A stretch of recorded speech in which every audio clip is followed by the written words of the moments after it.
Welcome to the Agenda on Campus TV, your most authoritative political platform that provides a space for activists to contribute their quota towards national development from the educational perspective.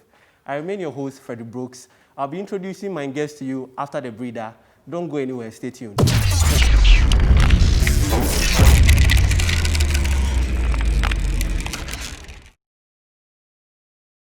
So welcome back to the Agenda on Campus TV, and I have with me here wonderful panelists for today's show.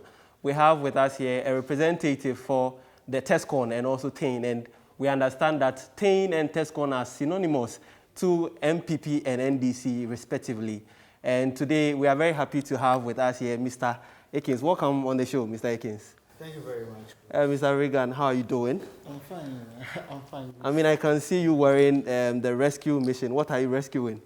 Oh, we are rescuing this country from the corrupt activities that have characterized this government for the past 3.5 years. We need to rescue this country from friends and family. That's wonderful. I think we'll come on that. So with our first topic for today's show, we are going to focus on the former president's reconsideration of the free SHS policy.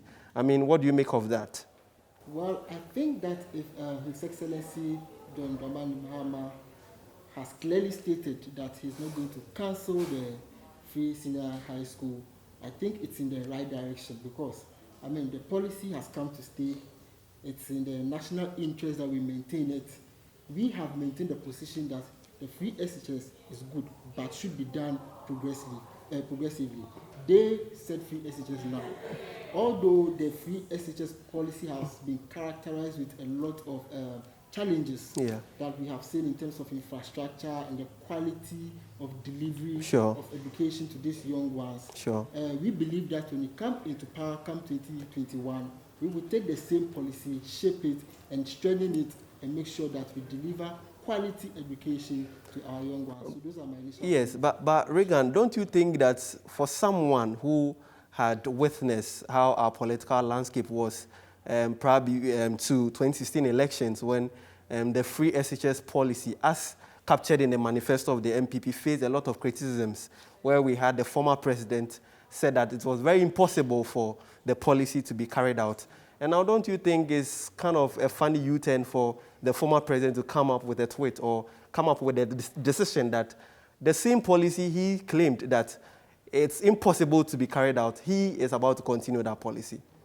Yes, you see, Brooks, the issue is that before we took that stance, the policy was not rolled out. It was still something that a political party promised to do. Okay. And in running a country, it's a matter of priorities. Sure. We prior to 2016, invested heavily into infrastructure development. That's right. Including the circle interchange and the others. Sure. So if they felt that, and you could see now that all our resources are being channeled into free SHS. Sure. So you have other parts or sectors of the economy which are suffering because of the free SHS. So with this point you are making, are you saying that you thought the free SHS policy, as captured in the manifesto, did not look feasible, but now you are impressed with what is happening, and that is why the former president wants to continue? It is not an issue of being impressed, because, you know, when you observe what the MPP did, it is just rolling out the policy in a wholesome manner, without carefully thinking of things that needs to be placed put in place in position before the policy is being rolled out. Yes. So you realize that we have infrastructure deficit in terms of classrooms and all that. So when they rolled out the policy, you would see that a lot of challenges, they face a lot of challenges. And even Kojo Oppong-Nkrumah admitted that. Honorable Kojo Oppong-Nkrumah. Yes, Honorable Kojo Oppong-Nkrumah admitted that to the general public that they are facing challenges that they intend to work on. Okay. So that means that it wasn't a perfect policy. But my position and that of His Excellency is that the policy has come to stay. So now that we have the policy before us, what do? How do we strengthen the policy? And so I'm not surprised that our running mate is an educationist and someone who understands the educational system of this country. And so with her expertise, I think we'll come to the running mate. Let's get to Mr. Akins. Mr. Akins, what do you think about, I mean, the sudden U-turn by the former president upon he considering that when he's been voted into power, once again, he is going to continue the policy. Okay, and so I think that before I even begin addressing the issue, Sure. I want to bring you greetings from His Excellency, the President of the Republic of Sure. Ghana, Nana Addo Dankwa Akufo-Addo, Sure. and also our mother, Honorable Lydia Sarah Manasseh, and also my father, Michael Otribefi. You see, Brooks, I am surprised and shocked as to the sudden U-turn by the NDC and the former president. Because as a matter of fact, when in 2008, His Excellency Nana Addo Dankwa Akufo-Addo birthed the idea that, you see, the only way we can move our country forward is by building and resourcing our human resources and capacity. Okay. And as a result of that, we need to ensure that the education of the Ghanaian child do not only terminate at the junior high school level. Sure. And so we must move it to the secondary school level. Sure. You had the NDC, led by the former president John Dramani Mahama, organizing about 19 adverts, playing on all radio stations and TV stations, trying to tell the Ghanaian people that free SHS is not possible. As a matter of fact, now in 24th September 2012, Sure. the NDC said that free SHS is not possible. That's right. Are you getting me? That's And right. so fast forward, the good people of Ghana entrusted into the MPP power in 2016. We come into power, and then first year, I mean, as a matter of fact, I was very shocked when His Excellency, the president, actually took the bold step by implementing the free senior high school in his first year. Because Sure. we came to meet an economy that was in distress. But the president, because he had the children and the future of this country at heart, actually implemented this policy. And as a matter of fact, in 3 years, over 1 million Ghanaian students who my sister or my brother in Mil, Sure. in Tatale, who the parents could not afford, Sure. okay, taking the child to free secondary secondary education, school. today is enjoying that.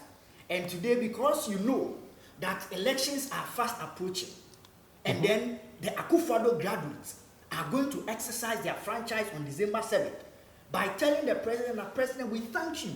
We have enjoyed free senior high school, and so we are going to vote for you so that we protect, okay, the continuity of this program. Yes. See, let me tell you something. The former president said he was going to review. Now he said that it has come to stay. So Sure.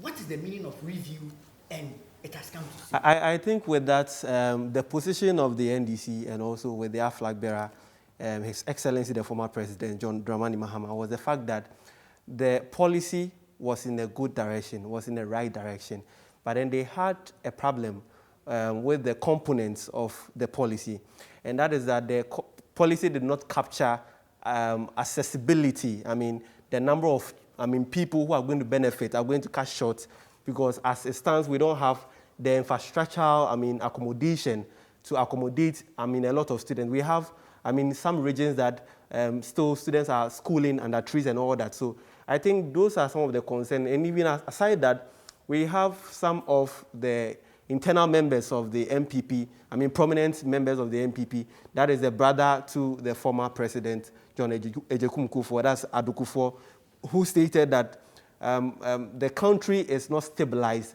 doesn't have a stabilized economy to carry out such a policy. So this has faced a lot of criticism from your own people. What do you make of that? You see, Brooks, in 2012, okay, Sure. even in 2008, when we were promising free senior high school, what were the arguments of the NDC? The same argument. Yes. That we lack infrastructure. Yes, that's First true. of all, when Ghanaian gave you power, what did you promise Ghanaians? That in your 4 years, okay, 2012 to 2016, Sure. you were going to build 200 day senior high school. Yes. And the rationale behind that was to curb the infrastructure deficit. 8 years, how many day senior high school were they able to do? 23. I think with that, we have to come to Mr. Reagan. Let me conclude. That's right. 23. So in 8 years, where we were making the argument of free senior high school, you made the argument that no, infrastructure problems. Ghanaians gave you the power. Okay, you Sure. promised them 200 senior high school. If the NDC had built the 200-day senior high school, I don't think that we'll be talking about infrastructure problem here. And as a matter of fact, across every campus and every school, SHS, this government, under the leadership of His Excellency Nana Dankwa Akufo-Addo, is embarking on infrastructure projects across every senior high school, just to care about these problems that is going to arise as a result of the large numbers that we are enrolling because of the free senior high school. And so for me, I think that the sudden U-turn, by His Excellency, the former president, and the NDC is only for political reasons, and it's only to play on the minds and the intelligence of the Ghanaian people. And I believe that Ghanaians are wide open, and then they are going to say no to him, and then say I think yes. Reagan can't wait to come in. Reagan, I mean, Ekins was making some fantastic points. I mean, he stated with the fact that it's ridiculous that we have a former president who stated that a certain policy was impossible, and now he is preaching that when he's giving the nod for the second time, he is going to carry out the same policy. And he is claiming that such, I mean, kind of promise is backed with just political, I mean, fallacy, and not, I mean, something sustainable being planned by the NDC. And also he quizzed that out of the 200 senior high schools, I mean, day schools that the NDC promised, I mean, there are about only 23 or 28 that NDC had been able to establish. What do you make of that point? Okay, so thank you, Brooks, for the question. I have listened to my brother from the other side, and you know, it's sad that we, the youth of this generation, would want to play politics with something as vital as the education of our people.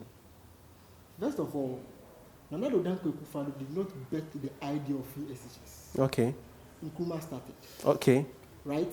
Okay. It is embedded in our constitution, which was largely drafted by the NDC. Right? But then Ekins will tell you that Ekins will tell you that before Akufo-Addo won the election, we had two presidents or three presidents emanating from the NDC. We have former President Rawlings. We had Professor Atamels, the late. We also had Mahama. So why did not, I mean, they continue the policy until Akufo-Addo came to continue their acclaimed, I mean, Dr. Kwame Nkrumah's policy? Okay, so even in Nkrumah's time, yes, it was progressive. Okay.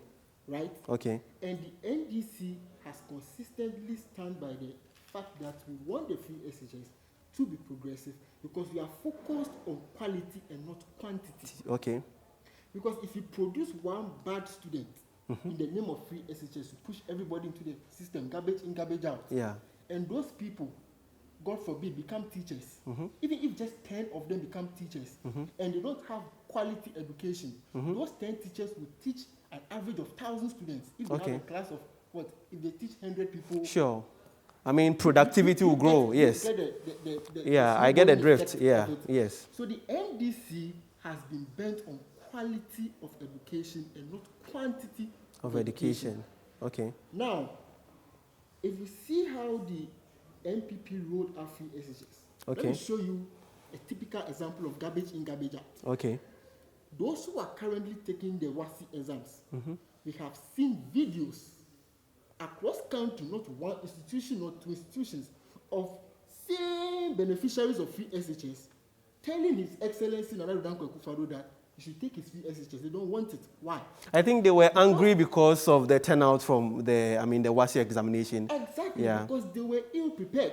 But that wasn't the fault of the president. No, you see, when you roll out a policy and you don't take time to engage the major stakeholders, which include our teachers, our parent-teacher association, and teacher unions, and you don't have a plan, a solid plan in making sure that all the students you are giving access to come out as better people, this is the kind of results you get. You get students who expect, how can you brand, didn't we have senior high school graduates in Rawlings' time, in Kufuor's time, in Nelson's time, in John Mahamad's time? Which of us were branded Mahamad graduates or Kufuor graduates, except for this particular year, just because of what? Political gains. And so these same people you have branded as Akufo-Addo graduates turn around to tell you that, yes, we are your graduates, but from what we are experiencing, the kind of education we've been given from this double track system where students don't have a lot of contact hours with their teachers. We don't want your free SHS. Take. I think. Do you ever get that during Sure. Mahama time? No. So the issue is that it's not just about giving everybody access. Some people may be grateful, and we thank God for that. That for the fact of free SHS, they've been able to enter the classroom and they've come out. Yes, But and Reagan, I feel that a lot of people are saying that it is because of the nature of how the policy is. The policy came to give remedy, give relief to parents, to give relief to poor people. I mean, people who, do not have, the capacity to cater for their children in school. And because of that, these students are being, labeled or being tagged as a Kufuor graduate. But do you put that blame on the president because he just rolled out the policy? Whatever happens in the school is between the school, management and the student. So don't you feel it's not fair to, blame? Who are the teachers working for? The state.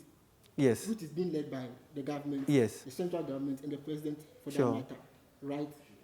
So if you have rolled out a policy, you see that is why when you are rolling out a policy, you have policy documents, we have stakeholder consultations, you put in a lot of effort into rolling out the policy. Okay. And the results, the outcome of the policy that we see now tells you the kind of input that was made. When postings came, for the first time in the history of Ghana, we have a computerized placement system that is being done manually. Okay. And when they asked the education minister, he said John Mahama sent people to go and hack the system. People massed up at the Independence Square trying to get their awards into institutions for days, and you could see parents expressing frustration for this kind of system that was created. So it is not just for now that people are complaining about free SHS. Let's now acknowledge all those challenges.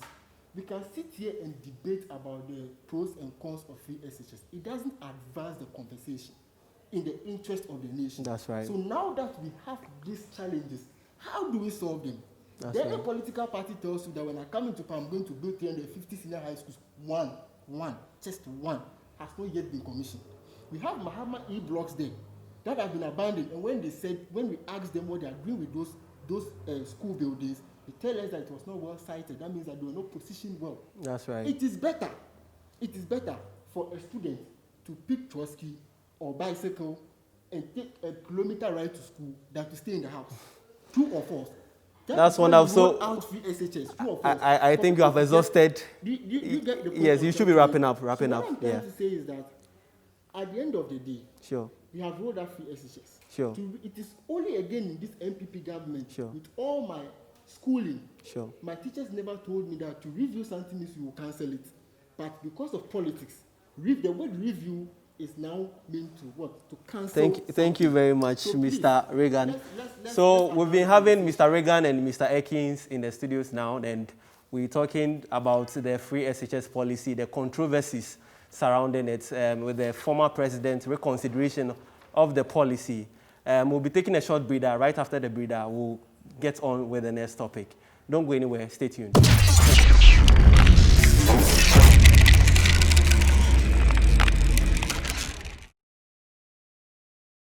Welcome back. You are still live on the agenda on Campus TV. We've been having a wonderful discussion, and before we left, we took the commercial break. Ekins was, Reagan was making a fantastic point. I think Ekins wants to be given some 30 seconds to clear something on that. All right, so Brooks, I think that we shouldn't be going back and forth on this. Sure.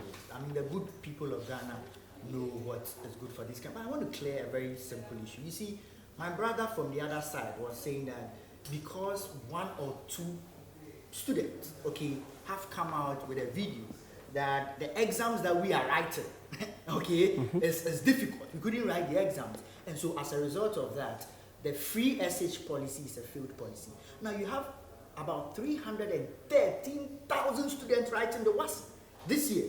Now out of these 313,000 plus students writing the WASI, what is the fraction? Coming out to say that, the exams is difficult and all of that. See, I wrote WASI in 2016. Sure. His Excellency, the former President John Dramani Mahama was in power. Okay.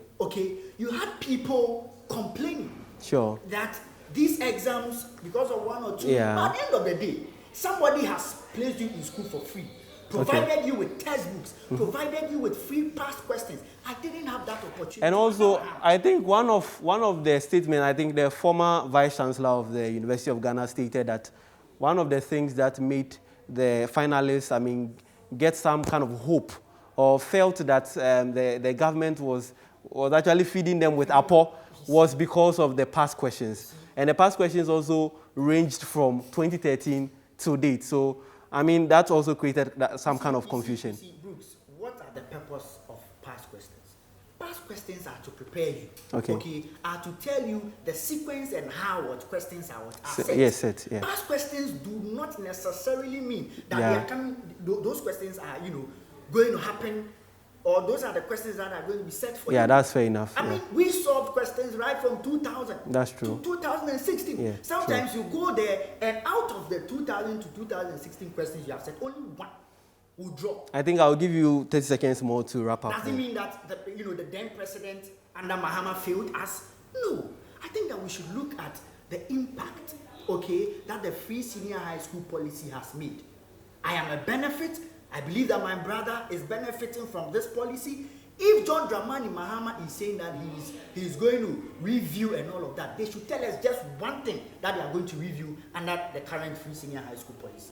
Okay, so Akins had been making wonderful points. He is saying that we should look at the bigger picture of the policy and not look at the myopic nature of it, as in bringing everything down to putting blames on the president. And we should look at how to strengthen or also give our children or our brothers and sisters home training so that they will know how to talk and also carry themselves. And learning is incumbent on the students, not on the president to force them to learn. So I think we'll be having a wonderful discussion, and we'll be moving straight to talk about the voter registration exercise and also with the electoral violence that is associated with it. I think I would have to start with Reagan. Reagan, have you seen footages around, perpetuating or, showing that people were being brutalized or people were being prevented from registering? Have you seen such footages? All right, thank you very much, Bruce. I have seen a lot of those footages. I've seen a lot of them on WhatsApp, even in the traditional media and news reportage, Sure. and so on. And I don't know where to start from, because all these are effects of a cause. Sure. And so if you want to understand why these things happen, we may have to look at all the issues that happened prior to the registration. And I am not surprised by the violence that has characterized this registration exercise. Because from the day His Excellency Nana Addo Dankwa Akufo-Addo entered office, he came with it. In fact, the violence escorted him into the office. No, but do you think it's fair to, put the president in such a position? See, when we see the effect of events, you should Sure. always look at the cause. Okay. I remember I have engaged you on so many times where we said that if vigilantes can go into a courtroom Yes. and assault a pregnant judge Okay. just to release their colleagues, Sure. it emboldens others to do similar. Mm-hmm. If a member of parliament can storm a registration center and shoot in Rambo style, it emboldens other people to do same. But we heard Hawa Kumsin, Honorable Hawa Kumsin had been invited by the police service, I think with the CID division, and I'll come to that. they are going But through the that's procedure. That's the focus of what I'm trying to say. Okay, I'll come to that. that's fine. So if you have a government that says that certain section of the country does not belong to the entire country, or some sections are Togolese and all that, and then you release military men. I think to be fair to our viewers, I'm not sure the president has stated that any part of Ghana is not part of Ghana. I think the argument was that we had Togolese or we had people behind the borders who were trooping in to register, and that they sent or they deployed military men there to put things into checks. So I think So let me you need to come clear on that. Let me show you something. prior to the registration, Gabi Ochedaku went on Twitter and tweeted that Okay. Ketu South has over 140,000 Okay. people on the electoral roll. Sure. What economic activity happens in Ketu South to discuss? The Wow. president comes out to say that he wants a Ghanaian election, not an ECOWAS election. Yes, but Gabi Ochedaku is not a component of the government. He doesn't speak for the government. So someone will tell you that whatever Ochedaku says does not reflect what the government's position is. In the capacity of a journalist, Sure. or a presenter, Okay. right? In that capacity, Okay. you are aware Okay. the role that Gabi Ochedaku plays in this government. Let's not play ostrich. Let's not pretend. Well, I'm not aware. Well, I'll grant you that. Now we have heard ministers of state Okay. go on radio to say that the owners, the rightful owners of the country are now at the helm of affairs. Okay. Did you not hear that? Okay, we heard that. I think Now, she was backlashed. I am making an argument. Okay. So you realize, did Katie Hammond not say that the military men that were deployed to the borders were there to make sure that people don't come in and register? That's right. Good. So now you have government officials, employees of Nana Danko Akufo-Addo, because he can fire them at any time as he wish. That's true. Employees of Nana Danko Akufo-Addo expressing these views. Brooks, if you're in a house as a father, and let's say one of your children was born out of wedlock, or Okay. you married again. Yes. Now those that are living with you as your biological children, who are living with both Yeah. mother and father, Yeah. begin to point fingers at the others that you are my step brother. Yes. As a father figure, what do you do to make sure that there's unity in that house? You tell those children or those kids to stop, because you are all children from what? One father. And yet the father sits down, watch his children say such a thing about others, and then when there's violence, they say, oh, why should there be violence? That is what will happen. So you send military men to supposed border, towns, and people even went into villages searching that the military men are telling us that they want to see if they are keeping foreigners. You don't go checking people's But houses. you also agree with me that presently at one of the debates in Bono, Ahafo region, the president stated or refuted claims that the former president made that he is, engaging in tribal, bigotry, and he refuted that he likes inclusiveness and he wants unity, and that has been the focus. And their only problem was the interruption of foreigners in our registration procedures. If you want to go into the issue of nationality and how complex it is, you will never finish the issue. So to advance the argument, your borders are closed. You have immigration officers stationed at your borders. And then you deploy military men. Sure. Let's assume Sure. that military backup is also to go and protect the same border. Sure. Right? What business do they have at polling centers? Are the polling centers on the border? Sure. So what business do they have there? Are the polling centers at the border? No, they are not. But those people who are supposed to be protecting our borders are now protecting with registration equipment when policemen are there. Let's assume they went there to protect. So when you do these things and then the president comes out to play the ostrich, I am not aware. I am not a tribal bigot. I am not this. It's sad. I think would grant Akins also the opportunity to clear air on that. Just to defend. Akins, you've seen footages, right, where showcasing that we have military people. I think recently we had a situation in Banda. We also had cases in Bonahavo, region where someone got killed. We also had cases where the military had to block a certain road, preventing people from crossing, stating that they were foreigners. We also understand that from the beginning, as a measure of fighting the pandemic, the president stated that our borders should be closed.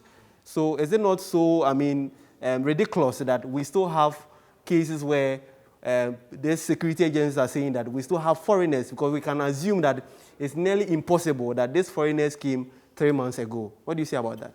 All right, Brooks, thanks for the opportunity again. I thought that when it comes to issues about violence, okay, Sure. my brother, as youthful as we are, would engage on a tangent that seeks the advancement of the interest of our country, That's and not right. a political one. That's as right. such. But you see, when my brother sets a precedent, that is the if clause. That if. Now, what is the subject matter here?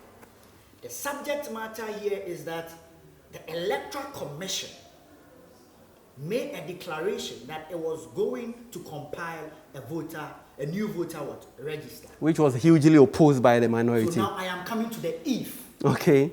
Because he's saying that for every issue there is a cause. So now let's go back to the cause. Cause. If that is the tangent that my brother wants us to go. Okay. An electoral commissioner, which is given powers by the constitution Sure. to compile a new voters register, okay, makes an attempt to exercise its constitutionally mandated power. Right, yeah. And then you have a presidential candidate, His Excellency John Dramani Mahama, saying that the decision by the Electoral Commission to compile a new voters register, if it brings mayhem on this country, all blame should be placed at the doorstep of the Electoral Commission. My brother, you know the personality and the influence of John Dramani Mahama in the NDC. That's right. Are you getting me?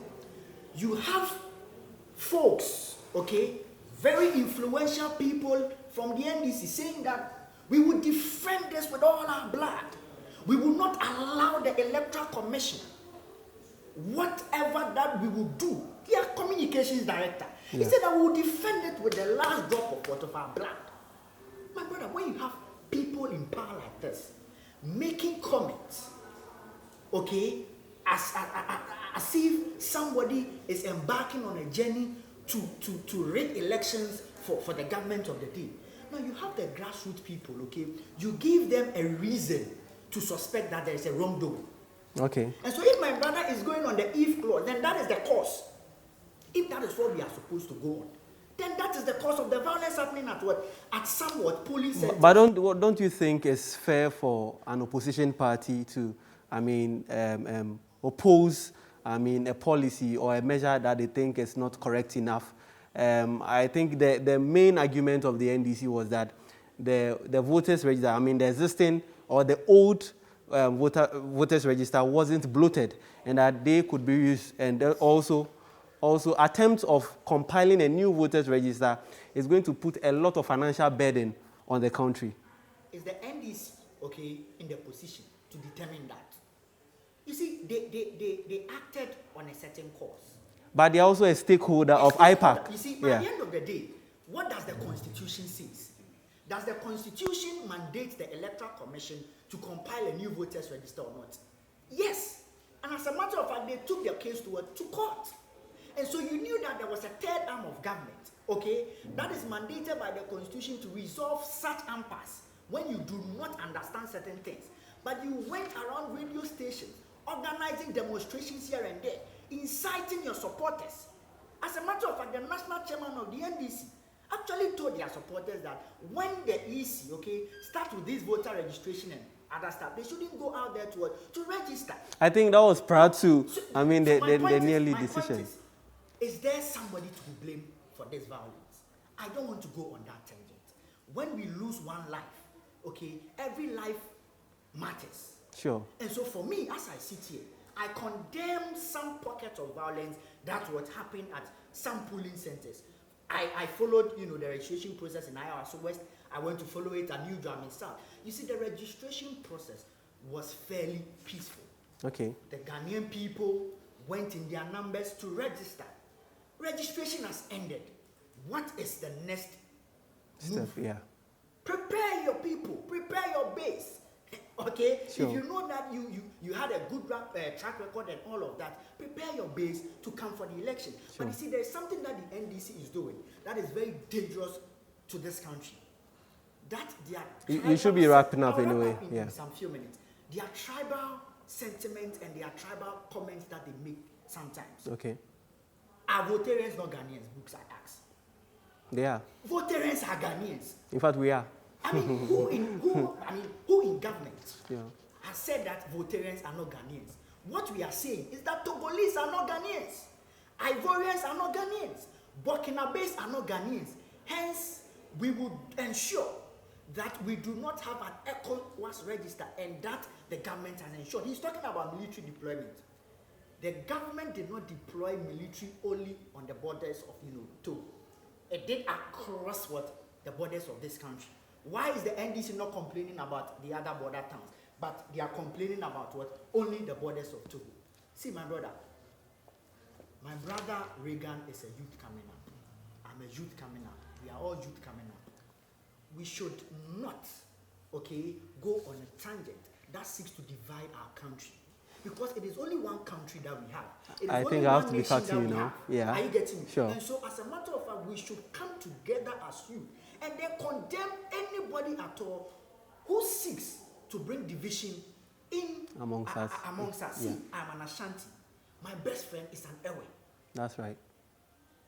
So, are we saying that because he's an Ewe, I should fight him or what? Are you getting me? Yeah. And so, for me, the Electoral Commission has duly exercised its constitutional mandate. Registration is over. I mean, as an MPP person, as rightly said by my General Secretary and then my President, we have blazed our boots. We are going to campaign on our track record. We are not going to resort to tribal sentiment. We are not going to resort to insult. No, we are campaigning on our track records. And so I will indulge my brother from the other side to also... Okay, that's wonderful. I think we've been having an interactive discussion here, and my brother from the MPP and also the NDC, they've been making an interactive statements and also positions on the fact that the representative of the TIN and also synonymous to the NDC stated that he sees the registration exercise as, impounded to favor the MPP. And also we have our brother from the MPP, synonymous to the TESCON, also stating that he sees that the Electoral Commission has been given its constitutional mandate to exercise its duties, and he does not understand the reason why a former state or a current statesman who is a former president of the Republic should oppose or incite his supporters against such an exercise. So you'll be with us here, and we'll go back. After the breather, we'll continue with the discussion.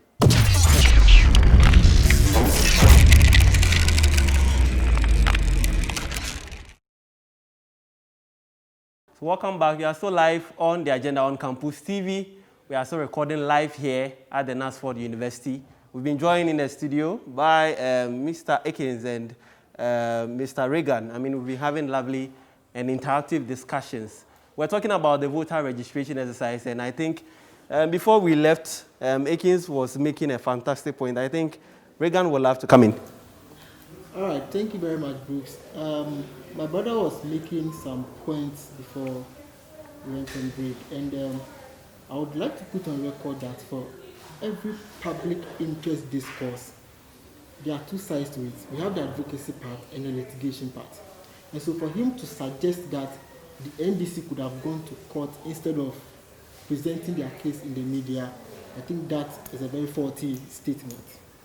Now, it is only during this voter registration exercise that, with all due respect, I noticed that PhD is not synonymous to wisdom. Do you think it's fair to make that remark? People with PhD have advanced arguments without common sense. And common sense has been relegated to the background in all the arguments of the EC prior to this registration. Now, what are their claims? Their claims were that the voter register was bloated. There were some number of people who registered with the NHIS card, which were supposed to be deleted but were not. And then their argument, what other things they say.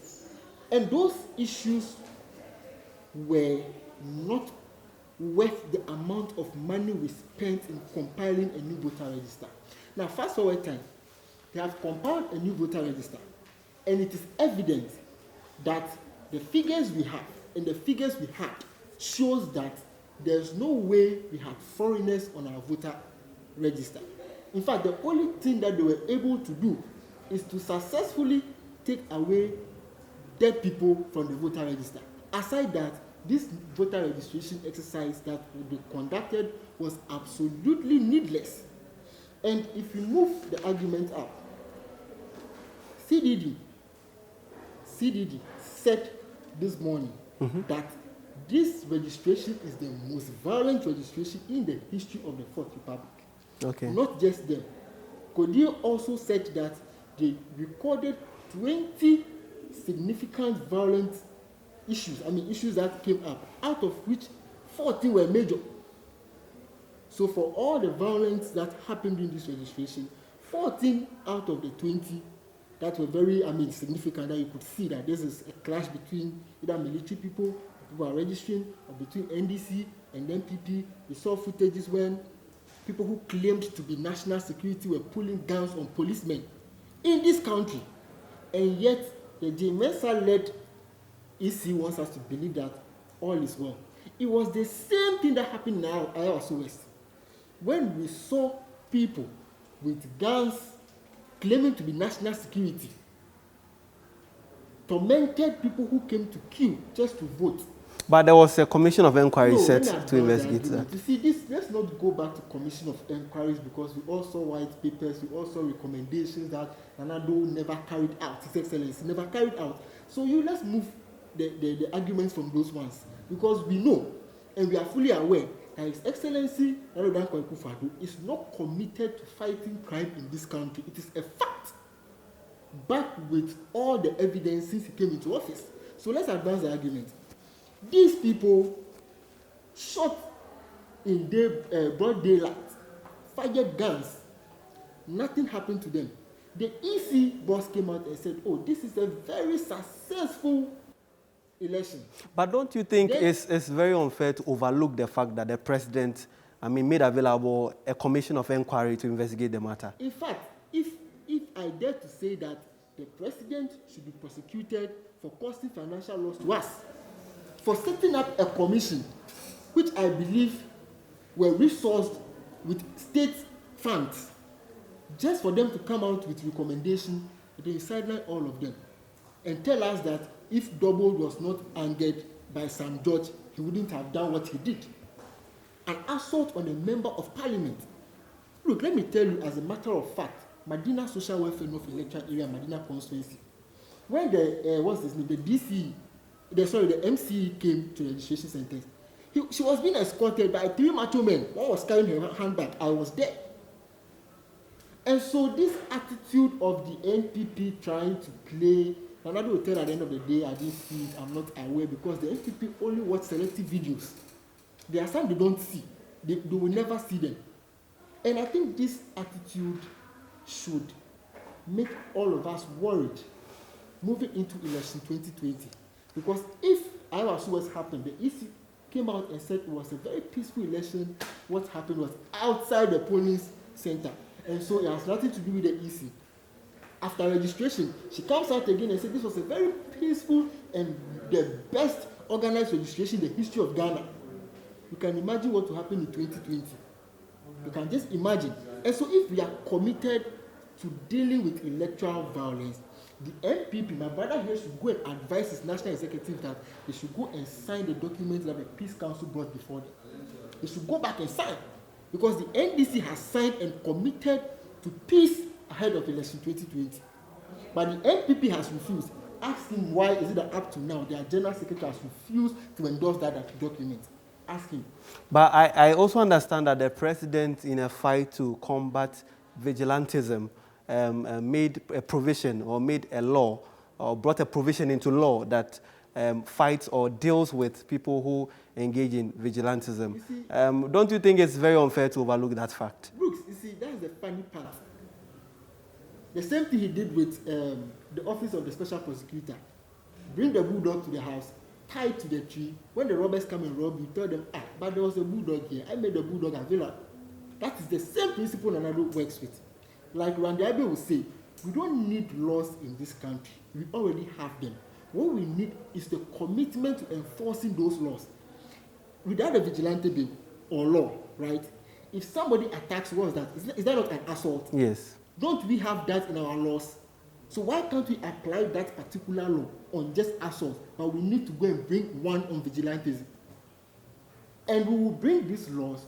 Nobody is committed to making sure that these laws are being enforced, because the police service has become a switch in the hands of politicians and those in power. So when they like, they turn them on. When they like, they turn I think them off. you should be wrapping up. And so what I am saying is that we as youth of this country, we have only one Ghana. Okay. I've never traveled outside Ghana. Okay. Although I'm a volunteer, I've never been to Togo before. So let me put that on record. I've never traveled outside Ghana. So we have only one country. And if anything should happen to this country, all of us will need a place to put our heads. And so the president, as the commander-in-chief of Ghana Armed Forces, should keep his soldiers in the barracks like His Excellency John Dramani Mahama has promised. That when he comes back into power, he will make sure that he keeps the military in the barracks. Their job is not to be moving from polling centers to check who is a Ghanaian and who is not a Ghanaian. They should allow and equip the police service to do their work. The police officer who invited Hawa Kumsi has been transferred. Why? Because there are political hands behind manipulating the system. And so if we want a free, fair election, which I hope and I pray should be violence-free, the ruling government should make the playing field, or the EC, the supposed EC, should make the playing field equal and even. Because at the end of the day, the people will go and vote, and they decide who. Okay, let's get to Akins. Akins, there have been several reports stating that the ruling government has incited or had pinned the military and also the police service against, the opposition or Ghanaians. And we've had reports stating, for example, in Banda and also in some places in Brong and Hafu region, stating that some military men were cited preventing people suspected to have been foreigners from going to the registration centers to exercise their rights. Okay, Bruce, I think that my brother Reagan,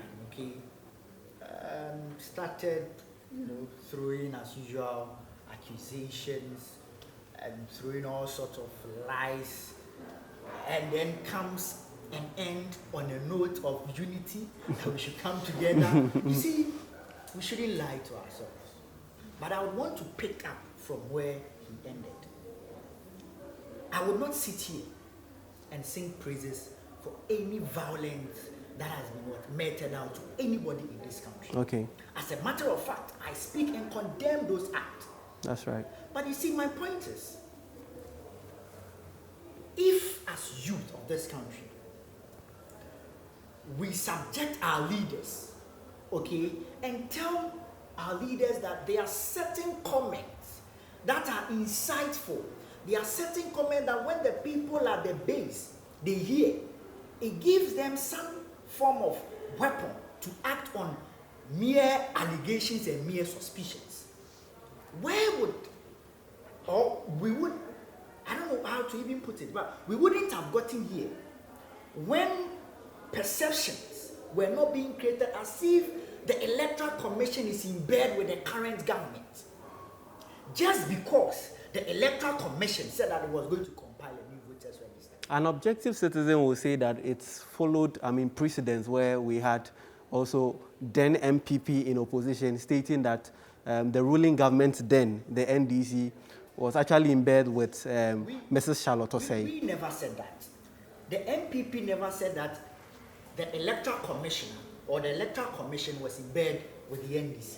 What we said was that we believe that the current voters register is bloated. Okay. It's embedded with foreigners. And so we believe that the Electoral Commission should compile a new voters register. Okay. And we champion all our energy and resources into that. As a matter of fact, when the Charlotte Osei-led Electoral Commission told us right in the face that we saw it, we love it, she was not going to compile any new voters register. We did not spew out comments that were insightful. We did not say that we were going to fight with our blood. As a matter of fact, demonstrating peacefully, we were being brutalized. And so think that violence is not good for this country. And my brother again made certain comments that the president of the day, loves crime. I mean, he protects people who peddles crime and all of that. You see, my brother, we shouldn't do this to ourselves. And I've always maintained that we only have one Ghana. We should learn to protect our state institutions. That's right. Is the president, or has the president shielded anybody who has, peddled in any crime? My brother should tell me that, oh, I know of this person, okay, that has, perpetrated this crime, and then the president has shielded him. He shouldn't forget that when a certain group of people chastised and said unprintable word towards the head of an arm of government, where punishment were meted out to these people, we have a president of this Republic of Ghana who is charged to defend our state institutions, freeing these people. What did my brother say about that? I think in relation to the recent, interview of Sawami here, interviewing Honorable Kojo Ponkroma, she questioned, the minister in relation to the recommendations of the Emil Short Commission, most of them not being satisfied. I think that one or two of the recommendations that were not satisfied were that the recommendation stated that DSP Azugu should at least step aside, and also Double, who was found, culpable in the commission's inquiry, should also be prosecuted. And I think they are walking around freely. So I think, don't you think it's fair for someone to say that the president condones or connives with wrongdoing? My brother, there have been, if we are going by that time, there have been white papers in this country. Do you remember the Justice Jamafe Commission? Sure. Okay, where state resources, okay, were sent to Brazil. Mm-hmm. And we all saw what happened. Sure. A commission was set up. Sure. A white paper was issued. What Sure. happened? Sure. You had a leader who was the minister then, being called by the then former president that you are my beloved son. Okay, you have perpetrated a crime here, corruption here. Come, Ghanaians have seen you. Come to the Flagstaff House. Come to my humble abode. So what are we also saying about that? I am not justifying wrongdoing, or I am not saying that this person did that and so it is not. You see, two wrongs do not make a right. But my point is that we should not be in a haste, okay, in chastising state institutions, in trying to pay state institutions as if they are not working. Because they are the only institutions that we have. Brooks, when you and I have a problem, we cannot run to anybody. Sure. It is the police that we can run to. It is the CID that we can run to. And so, if we as youth, or my brother Reagan sitting here, chastise and try to malign this state institution and try to reduce the confidence that we are supposed to repose in these state institutions, I think that it is not in the best direction. Voter registration, or whether we are not going to compile a new voter registration or not, it has ended. Like I said, there were pockets of violence, okay, that we cannot say it did not happen. But at the end of the day, generally, across the various electoral areas and polling centers, the registration process was peaceful as far as I am concerned. The Electoral Commission is done with its work. As both political parties, let us put our act together and campaign on our track records. I think, one of the most precious, sentiments of Ghanaians, or some section of Ghanaians, is that it was due to the grossly incompetence of the NDC, led by their flag bearer, or then the President of the Republic, John Dramani Mahama. It's the result of the electoral defeat in 2016. Don't you think if we are equalizing some of the wrongdoings of the previous administration with the wrongdoings doing now, it means that we are not progressing in our politics and in our modern governance? I do not know. You have about 30 seconds to give response to this. I don't know whether I have compared wrongdoings. What I sought to do, okay, you see, what we must not forget is that there are two leaders that are now coming for the good people of Ghana to pass judgment on them. Fortunately for us, all these two leaders have track records. And so what I sought to do was to compare what track records here. Like I said I am condemning the violence that have been meted out to people. I never said that. So what happens to DSP Azugu and Double? What happens to what DSP Azugu and and I Double? think that the best people to take action is the Ghana police. I Okay. think that the best person that you can direct this question to is maybe the IGP or the That's public right. relations officer That's of right. the police, because I believe that maybe there are other investigations that are going on. Sure. We must wait on them so that they bring a finality to such. I think Mr. Reagan would want to also respond to the actual statements or the actual points Akins was making. Did he just say that after a commission sat and gave recommendations, the Ghana Police Service is doing an investigation? I never said that. No, he just said What right I now said- that what I maybe said- they are no, doing no, no, no. investigations. I said, My goodness. my point is, I think he was stating that the president has also exhausted all the procedures by setting up a commission of inquiry to investigate a crime, and that now the report has been rendered, the white sheet had been spelled out. Now is the law enforcement agencies that have the mandate to carry out the duties. Let me respond to some of the things he said. I'll do this quickly and then we'll advance the argument. Okay. Prior to 2016 election, there is no single person in this country who attacked the EC boss, Madam Charlotte Osei, more than Honorable Kennedy Japan. Even to the extent of saying that Madam Charlotte Osei was Mohammed's girlfriend. An honorable member of parliament. No, Oh, you see, goodness. I think, Brooks, we shouldn't Can I be move doing this on? to us. I think you should allow him to. No. I think you should allow him to. Where did, Honorable Kennedy But I think you're unfair to him if he's talking and you're interrupting. I think he was quiet when you were talking. So, Reagan, you have in this this space. country, nobody talks loosely than Abroni in this country. Nobody talks loosely than him.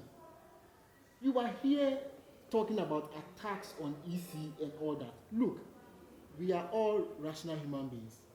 When we see right, we know it is right. And when we see wrong, we can all say it is wrong. Now, to advance my argument, no president in the history of the Republic of Ghana has ever condoned corruption and protection of his appointees than His Excellency Nana Akufo-Addo. Let me give you just 3 examples. We were all in this country when the Australian visa scandal happened. Okay. There was an investigation. And now Pius Ahajide has been cleared. Yes. Now the question is, so whose fault was it? Where is that person? We're in this country where 5 million liters of contaminated fuel was sold. But I think with Honorable Pius Hajide's situation, the CID, department, division cleared him. And I think before that, the minister in charge of the ministry stated that the sole responsibility that, the person was, heading that kind of transport or pilgrim from Ghana to Australia was the deputy minister, Honorable Pius Hajide. And when he was caught in that kind of scandal, he was being cleared. So I think, what's the argument again? The argument is that we all admit there's wrongdoing. The person we accused has been cleared. Yes. So who is responsible for the wrongdoing? Where is that person? We all said this book has been stolen. We said it is Brooks. Now we investigated, it wasn't Brooks. But I think you have to get a copy of. You have to get a copy of. That is where the protection comes in. Okay. I am telling you. Okay. Today, when we sold 5 million liters of contaminated oil to Zup oil and Zup oil. Yeah. We all admit that there was wrongdoing. Yeah. Where are the people responsible for it? They say it was technical failure. That's the explanation we had. PDS has been an issue. The government, Honorable Peter Amewu, the Minister for Energy, said in this country that there was fraudulent transactions in that deal. Let's assume that all the people we pointed at in that scandal are innocent. So who exactly was responsible for it? Where is that person? I think we are shifting the goalposts from the registration to the PDS. Back. So His Excellency Nana Addo has continuously shielded his appointees from being investigated. At most, he comes to clear them even before the investigative. But we also understand that he fired Honorable, Ejako, who was caught up in the controversy, in relation to the Mary deal. So what happened to, what's his name? Sika, the one they call Sika, Maslow CEO. What happened to, what's his name? Ejenim, what's his name? The one at, remind me, the Ejenim, Prince Ejenim, the one who was caught in the selling of government contracts. Continue. What happened to the man who installed 21 air conditions in an apartment? What happened to them? You see, he's no more the maritime boss. Oh, unless he has been moved to GRE where there's more money.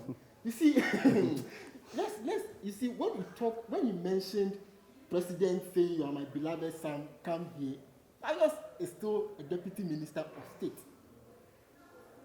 Peter Mewu was in parliament just some 6 days ago and couldn't account for all the levies that they've been taking for street lights. He's still at post. Just this afternoon, there is one at Zongo Development Fund. When the CEO has spent more than he has been giving the go ahead to spend. So let's not go into president shielding people, because His Excellency John Dramani Mahama prosecuted Abu Gapeli. Today, as we speak, the man is in prison. His own appointee. Mention just one person that the Nana Danko Akufo-Addo government has been able to prosecute. But an objective citizen will say that it is not so compulsory to find someone to prosecute here when there is no provision. When there are no allegations, substantial allegations. In this country, when Martin Amidu wrote a love letter to Ghanaians, telling us that heads of departments, heads of ministries are not giving him the opportunity to prosecute. Another time, we'll meet. Were we not in this country that Martin Amidu wrote a love letter to us telling us that? But currently, Martin Amidu has been able to pursue, is it Evans Mahama or, yes, I think, is it Samuel Mahama? Mahama. Yes, in the UK. Martin Amidu was able to skip cash for seat, Ameri, PDS, Bust, all of them, and went after the one that didn't happen in this country. He was able to, I think is where the political sure. gimmicks and antics should come to an end. You see, we are in a country where, let me end by saying, we are in a country where we should stop taking the citizens of this country for granted. People are contributing tax to the development of this nation. And so for some people to be in government, employ or appoint their families and friends, and just to loot the state. I think you should be wrapping up. It's something that we, the youth of this country, must condemn. Okay. And on December 7, 2020, the youth of this country will speak. Okay, that's our brother Reagan, poised in winning the 2020 elections on behalf of the National Democratic Congress. I think Akins would love also to come in. I think that my brother exhausted the topic because he didn't have anything to say. He had to shift to corruption. He was making it, references. See, when we are going on the argument of corruption, okay, it tickles me because the flag bearer of the NDC, when it comes to corruption, it's like comparing, I don't know what to compare it with. There in this country, okay, in the history of this country, the former president John Dramani Mahama is the only president, okay, or is the only vice president whose president, Brooks, I am the president, you are my vice. I sent you on a mission to go and transact a business. And when you come, okay, because of certain corrupt and certain acts that you went to, transact over there, I set a commission of inquiry against my vice president. John Dramani Mahama is the only vice president in the history of this country. So when it comes to corruption, do not come near. Today, what are we seeing? We have the chairman of the CEO, NCA. You've heard about that case. Today, where are they now? So when it comes to corruption, my brother shouldn't come near. But what am I saying? In rounding up, what I'm saying is that the good people of Ghana gave us a mandate 3.5 years, we took this country from a distressed economy, from a corrupt state, from doomsday. I mean, everything was in a mess. Today in this country, we have teachers enjoying their allowances, teacher training enjoying their allowances. Today in this country, you have over 1 million Ghanaian enjoying what? Free senior high school. Today we have solved doomsday. Today there is confidence in the Ghanaian economy. Today you have investment trooping into this country. Today, for the first time in this country, look at how COVID-19 has brought shock. It has shocked the economies around the world. But you have a thinking government, okay, putting in place. I think you should be wrapping up. I would wrap up in about 20 seconds. I think that what I'm saying is too sweet. Yeah. But what I'm saying is that today, COVID-19, looking at the shock that it has brought to economies around the world, the Nana Dankwa Akufo-Addo-led government today is giving you free water, today is giving you free electricity.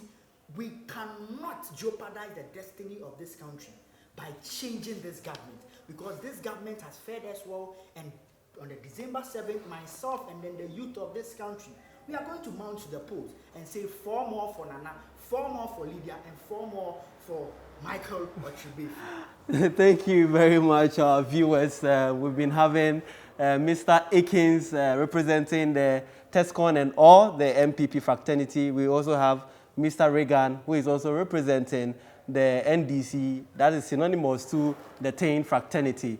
We're having wonderful conversations, and we thank you, Mr. Akins, for having us. We thank you, Mr. Reagan. I think Reagan also deserves some 30 seconds to, come in. I want to say that today is International Youth Day, and on behalf of the NDC, we would like to express our gratitude to the youth for their support for this country, for the hard work they are putting into this country, for their commitment and dedication to the development of this country. And I think we pray that God will richly bless all of you. Whatever you are investing your energy into, God will multiply whatever work you are doing. And also we promise and pledge to you that in the next NDC administration, we will move with the youth. We are going into the office with the youth. We will create jobs for the youth. We will empower the youth to stand on their own. This is a campaign. And also, I bring you warm greetings from Her Excellency Professor Nana Jane Okuku-Agyeman. Thank you. It's been so wonderful. The running mate had already been given the title Her Excellency. I think it's so wonderful that we have this wonderful discussion ahead of election 2020. I remain your favorite host. Be with us same time, another time. We'll meet.